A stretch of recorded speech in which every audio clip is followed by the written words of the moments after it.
नमस्कार दोस्तों, एक बार फिर से स्वागत है आपका अपने यूट्यूब चैनल फ्री स्टडी पर। अब हम बात कर लेते हैं कंट्रोलिंग वाला क्वेश्चन। तो कंट्रोलिंग में आपको बताना है कंट्रोलिंग क्या होता है, इसके महत्व और कमियां, यही दो चीज़ें हैं जो आ सकती है। सबसे पहले देखिए, यूनिट 1 में से एक क्वेश्चन ज़रूर आएगा, यूनिट 2 में से एक क्वेश्चन ज़रूर आएगा, लेकिन जो यूनिट 3 है जिसमें आपको प्लानिंग और ऑर्गेनाइजिंग दोनों बताया है, यानी कि नियोजन और आयोजन, तो इन दोनों में से किसी एक को आप परफेक्ट कर लो, क्योंकि दोनों में ऑप्शन आएगा, लिख देगा मतलब नियोजन क्या है, इसके महत्व, और मैं आपको क्वेश्चन दे देगा ऑर्गेनाइजिंग के ऊपर। ठीक है, तो प्लानिंग और ऑर्गेनाइजिंग में जो आपको सही लगे वो करो। यूनिट 4 में दो आपका टॉपिक है, एक आपका स्टाफिंग है और एक आपका वो है निर्देशन वाला, तो उन दोनों में आप किसी एक टॉपिक को करो। और यूनिट 5 में आपका एक तो कंट्रोलिंग है और एक है 21वीं शताब्दी में जो बिज़नेस मैनेजमेंट है उसको क्यों चेंज करना चाहिए और उसके क्या कारण है। ये तो कंट्रोलिंग कर लो या ये कर लो, दोनों ही ईजी है। मैं अभी आपको ये भी करवा दूंगी, ये वाला क्वेश्चन आपको ज़्यादा ईजी लगेगा, 21वीं शताब्दी वाला। ठीक है, तो चलो पहले कंट्रोलिंग पढ़ लेते हैं, कंट्रोलिंग क्या होता है। देखो, तो टाइम नहीं है, थोड़ा जल्दी समझने की कोशिश करना। कंट्रोलिंग का मतलब है जब हम किसी चीज़ पर अपना नियंत्रण दिखाते हैं, काबू दिखाते हैं, जैसे हमारे पेरेंट्स हम पर कि ये करो वो करो, वही होता है कंट्रोलिंग। तो किसी भी चीज़ पर या जब किसी भी कार्य पर अपना काबू दिखाया जाए या काबू में किसी चीज़ को रखा जाए तो वही कहलाता है कंट्रोलिंग, यानी कि नियंत्रण। जब नियोजन की प्रक्रिया शुरू होती है तभी से नियंत्रण शुरू हो जाता है। और ऐसा कहा जाता है कि नियोजन और जो नियंत्रण है वो दो भाई हैं। आपसे यूनिट 2 में क्वेश्चन आता है कि जो मैनेजमेंट के जो फंक्शन है जिसमें प्लानिंग आता है, ऑर्गेनाइजिंग आता है, स्टाफिंग आता है, डायरेक्टिंग आता है, कंट्रोलिंग आता है, इन पांचों में क्या संबंध है। तो आप धीरे धीरे संबंध भी बताओगे, तो आपको मैं कंट्रोलिंग में और यहाँ पर थोड़ा सा बताऊंगी कि नियोजन और नियंत्रण जो है वो जुड़वा भाई हैं, तो कैसे हैं। सबसे पहले देखिए, पूर्व निर्धारित लक्ष्य से वास्तविक निर्धारित लक्ष्य से तुलना करना और दोनों में अंतर होने पर कारणों का पता लगाना और उनका समाधान करना ही क्या है, नियंत्रण है। देखो हुआ क्या, जैसे मान लो कि आपने 12वीं में पढ़ाई स्टार्ट कर दी। ठीक है, आपने बोला कि मैंने 10वीं में इतने घंटे पढ़े थे, तो फिर अब मैं 12वीं में इतने घंटे पढ़ूंगा, क्योंकि मैंने 10वीं में अगर 80% स्कोर किया तो मुझे यहाँ पे 90% स्कोर करना है। तो ये क्या हुआ, यानी कि पूर्व निर्धारित लक्ष्य जो हमने पहले निर्धारित कर रखा था, यानी कि पूर्व निर्धारित लक्ष्य से जब हम तुलना करते हैं वास्तविक लक्ष्य के, यानी कि जो हमने डिसाइड किया बट हमने किया, जैसे आपने डिसाइड किया कि मैं 5 घंटे पढ़ूंगा या मुझे पेपर के लिए 5 क्वेश्चन टोटल करने हैं, लेकिन आप पढ़ के गए सिर्फ 4 क्वेश्चन। तो आपका ये पूर्व निर्धारित लक्ष्य था कि मुझे 5 क्वेश्चन करने हैं, लेकिन आप करके गए 4 क्वेश्चन। तो इनके बीच में जब तुलना करते हैं और दोनों में अगर अंतर आता है, मान लीजिए आपने डिसाइड किया 5 क्वेश्चन करने हैं और मैं 5 क्वेश्चन करके जाऊंगा और आप 5 क्वेश्चन ही करके गए, तब तो ठीक है। लेकिन अगर आपने डिसाइड किया कि मुझे 1 लाख रुपए की सेल करनी है इस कंपनी में, मतलब कंपनी के अंदर इतना उत्पादन होना चाहिए 1 लाख यूनिट का, लेकिन उत्पादन वहीं पे 10,000 का हुआ, ओनली 1000 का हुआ, तो यानी कि पूर्व निर्धारित लक्ष्य से जो हमने वास्तविक में जो प्राप्त किया है उन दोनों के बीच में कंपेयर करना, मीन्स तुलना करना। और तुलना करने के बाद यदि दोनों में अंतर होता है तो उन कारणों को पता लगाना और उसका समाधान निकालना ही क्या कहलाता है, नियंत्रण कहलाता है। उसके बाद जब आप दोबारा प्लानिंग बनाओगे तो आप क्या करोगे कि जो आपने गलतियां की होगी उस पर कंट्रोल करोगे, क्योंकि आपने डिसाइड किया भाई मुझे 1 लाख यूनिट बनानी है, बट आपने बना पाई मान लीजिए यहाँ पे 10,000 ही, 10,000 ही, तो आपका तो बराबर नहीं हुआ। फिर आप नेक्स्ट ईयर दोबारा प्लान करोगे। अब जब आप दोबारा प्लान करोगे तो आप कंट्रोल भी करोगे कि मैंने उस टाइम पर ये प्लानिंग करी, तो मैं इस टाइम पर ये प्लानिंग के संग संग ये कंट्रोल करूँगा, तो हो सकता है कि ज़्यादा अच्छा रहे। तो इसीलिए कहा जाता है कि नियोजन और नियंत्रण दो जुड़वा भाई हैं। यदि नियोजन कर रहे हैं, क्योंकि जब हम प्लानिंग करते हैं तो प्लानिंग के अंदर हम कंट्रोल भी करते हैं कि भाई हमें 10 वर्कर की ज़रूरत है, तो हम कभी कभार ये भी सोचते हैं कि 10 के बदले यार 9 से काम हो जाए तो 1 की सैलरी बचेगी, तो कई बार ये होता है। तो यही होता है कि नियोजन में जो है ना कंट्रोलिंग बहुत ज़रूरी है, और अगर कंट्रोलिंग करी ही नहीं तो फिर प्लानिंग का कोई फ़ायदा नहीं, क्योंकि प्लानिंग का मेन पर्पस यही होता है कंट्रोल करना चीज़ों को, यानी कि समय को बचाना, समय पर नियंत्रण रखना, हर चीज़ों को परफेक्ट करना। ठीक है, और अगर कंट्रोलिंग कर ली और प्लानिंग नहीं करी तो उस कंट्रोलिंग का कोई फ़ायदा नहीं कि हमें ये चीज़ पे कंट्रोल करना है लेकिन हमारी कोई प्लानिंग ही नहीं है। तो फिर उसका भी कोई फ़ायदा नहीं है। ठीक है, आशा करती हूँ आपको समझ में आया होगा।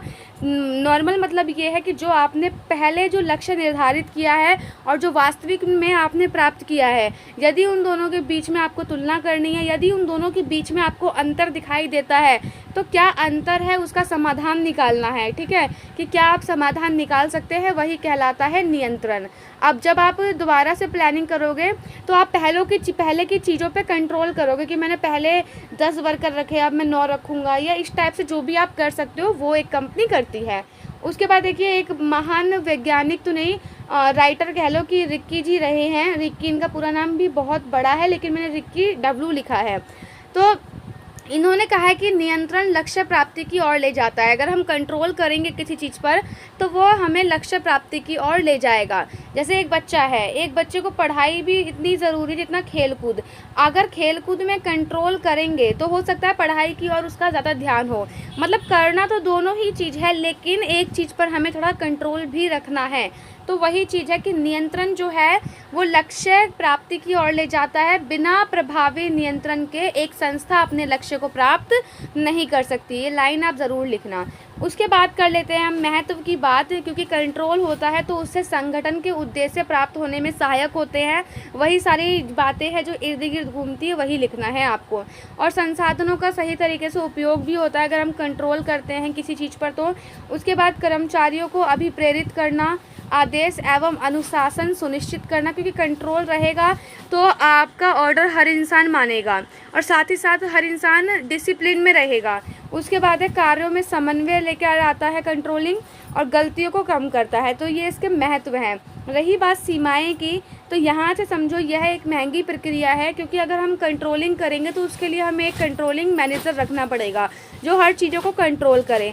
लेकिन अगर उसका जो एक्सपेंस है वो ज़्यादा आ रहा है और कंपनी की कॉस्ट उसको मतलब अचीव कर ले रही है, कंपनी उसको मतलब जैसे मान लो कि कंट्रोलिंग मैनेजर की सैलरी मान लो 15,000 है, अगर कंपनी उसको कर ले रही है कि हाँ मैं 15,000 पे कर सकता हूँ और मुझे प्रॉफिट ज़्यादा है, तो कंपनी को ज़रूर करना चाहिए। लेकिन ये जो कंट्रोलिंग है ये भी एक टाइप का मैनेजर होता है, क्योंकि मैनेजर के द्वारा ही कंट्रोलिंग की जाती है।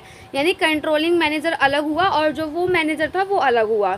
उसके बाद कर्मचारी इसका ज़्यादा विरोध करते हैं, क्योंकि कई बार क्या होता है कंट्रोलिंग में ऐसी चीज़ें भी आती है कि आपको फ़ोन नहीं यूज़ करना कंपनी के अंदर, आप कैमरे की निगरानी में हो। तो इस चीज़ से जो है ना वर्कर बहुत ज़्यादा खिसिया जाते हैं कि भाई हमें मतलब इतना दबाया जा रहा है, हम पर इतना कंट्रोल किया जा रहा है, वही है। उसके बाद है भारी घटकों पर अल्प नियंत्रण। इसका मतलब ये है कि आप अपनी कंपनी की पॉलिसी, जो हमारी कंपनी की पॉलिसी है, कंपनी के जो नियम हैं उस पर तो हम कंट्रोल कर सकते हैं, लेकिन जो बाहरी घटक है, बाहरी घटक का मतलब होता है सरकार की नीतियाँ या मान लो कोई आपदा, तो उस पर हम कोई कंट्रोल नहीं कर सकते हैं। अगर वो प्रॉपर तरीके से अगर वो चेंज हुआ, ठीक है, तो फिर हमें अपनी नीतियों को भी चेंज करना पड़ेगा।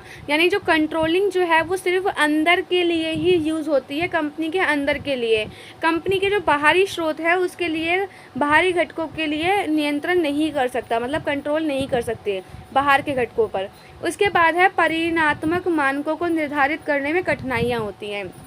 देखो परिणाम का मतलब क्या होता है, जैसे हमने बोल दिया कि हमें 1,00,000 यूनिट बनानी है, फिर हमने 10,000 बना ली, ठीक है, 10,000, तो इससे हमें परिणाम को पता लग गया कि हाँ हमें इतना परिणाम मिल गया, ठीक है, 10,000 ही मिला बट कोई बात नहीं। अब परिणाम मानकों को निर्धारित करने में कठिनाई इसलिए बोला है क्योंकि ये जो है ना हम काउंटिंग के थ्रू बता रहे हैं। मान लीजिए किसी इंसान पे कंट्रोल करना, क्योंकि कंट्रोलिंग की बात जो है वो संसाधनों पर आती है, मानव संसाधनों पर। अगर किसी ह्यूमन रिसोर्सेज पे आपको कंट्रोल करना है, ह्यूमन पे कंट्रोल करना है, तो ह्यूमन के जो नेचर है उसको हम कभी नाप नहीं सकते हैं कि उसके अंदर कितनी ईमानदारी है या कितनी उसके अंदर बेईमानी है, कितनी उसके अंदर कार्य कुशलता है। इन सब चीज़ों को हम नहीं नाप सकते। तो वही बोला गया कि परिणात्मक मानकों को निर्धारित करने में कठिनाई आती है, क्योंकि अगर हमारा कंट्रोलिंग करने का उद्देश्य ये है कि जो सामने वाला बंदा है या जो हमारे अंडर में लोग काम कर रहे हैं वो ईमानदार रहे, वो पूरा का पूरा अपना प्रॉपर काम करे, है ना, उसके अंदर कार्य कुशलता बढ़े, तो उस चीज़ को हम नहीं नाप सकते कि कार्य कुशलता बढ़ी है। ऐसे थोड़ी ना बोलेंगे कि भाई उसके अंदर ना हमने उसके ऊपर कंट्रोल किया तो 1 किलो की कार्य कुशलता बढ़ गई, नहीं। तो कार्य कुशलता ऐसे शब्दों को हम नाप नहीं सकते हैं, तो ये इसकी सीमाएँ हैं। आशा करती हूँ आपको समझ में आया होगा। यही 2 क्वेश्चन आते हैं इसमें से, अगर आ गया तो ठीक है, नहीं तो आप जो भी मैं 21वीं सेंचुरी वाला करवाऊँगी वो वाला क्वेश्चन आपके बहुत जल्दी समझ में आएगा और उसमें आप अपने आप से बना कर भी लिख सकते हो। तो मिलते हैं नेक्स्ट वीडियो में, तब तक के लिए जय हिंद, जय भारत।